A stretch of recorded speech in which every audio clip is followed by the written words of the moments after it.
Ингээд ихний мэдээ Монгол Улсын ерөнхийлөгч Ухнагийн хөрөлцөхийн зарилгаар Шунхлаа группийн ерөнхийлөгч Батсайханд Монгол Улсын Хөдөлмөрийн Баатар цол хүртээлээ.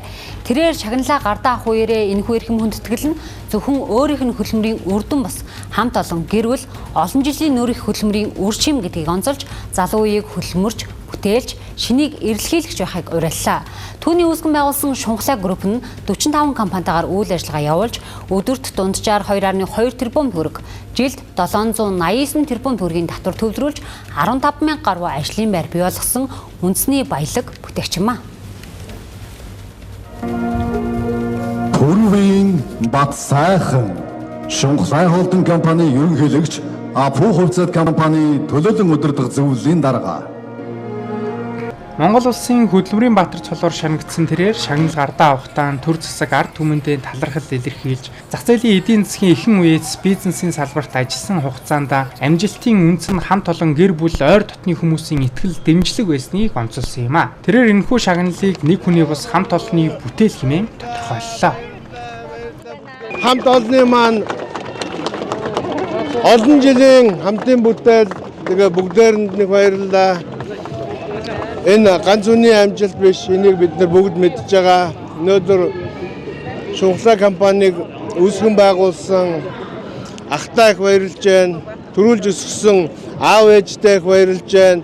Баян итгэж дэмжиж ирсэн эгчтэй, дүүдээ, ах дүү нартай, гэр бүлтэй бүгдээрэнд их баярлж байна. Тэгээ хөдөлмөрөдөлтөй хүрхийн тулд хүн сайн хөдөлмөрлөх ёстой.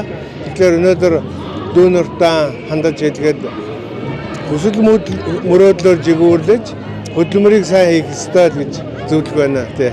За баярлалаа. Чин сэтгэлээсээ шүү. Түүний энэхүү баярт мөчийг хуваалцахаар аав Пүрв, эгч Пүрвийн Батчмыг гэр бүл төрөл төрөсөд болон Шунхлаа группийн хамт олон хүрэлцэн иржээ. Арга иргэнх нь түүний олон жилийн хөдөлмөр тууштай зүтгэлийг үнэлсэн төрийн дээд чагнал хүртсэнд нь баяртай байгаагаа илэрхийлсэн юм а. Төр засаг маань хүүгийн маань хөдөлмөрийг өндөр үнэлж өнөөдөр Монгол Улсын Хөдөлмөрийн Баатар гэдэг эрхэм хүндтэй цол шагнасан явуулалт туйл их баярлж байна. Одоо хамт олон найз нөхөд төр засагтаа баярлж байна. Үнэхээр аав ээжээсээ төрсөн өссөн хүмүүжил өнөөдөр энэ одоо Хөдөлмөрийн Баатар гэсэн энэ том цолонд хүрэглээ. Тэгээд дүүдээ эрүүлийн хааз жаргал хамгийн сайн сайхан бүхэн хүсэн өрөө Монголын ард түмэндээ баяр наадмын мэндийг хүргье. Монгол Улсын Хөдөлмөрийн Баатар Батсайхан нь Монголын бизнесийн салбарт шин жишг тогтоож үндэсний хэмжээний томоохон аж ахуйн нэгжийг бий болгосон бизнесийн манлайлагчдын нэг юм а. Тэр 1993 онд Шунхлаа компаниг үүсгэн байгуулж өдгөө уул уурхай дэд бүтэц харилцаа холбоо хүнсний үйлдвэрлэл худалдаа үйлчилгээ зэрэг олон салбарыг хамарсан үндэсний групп компани болгон хөгжүүлжээ. Өнөөдөр тус компани хэмжээнд мянган хүн тогтмол ажиллаж улс орны эдийн засаг ажлын байрны өсөлтөд бодиттой хувь нэмэр оруулж байгаа юм а.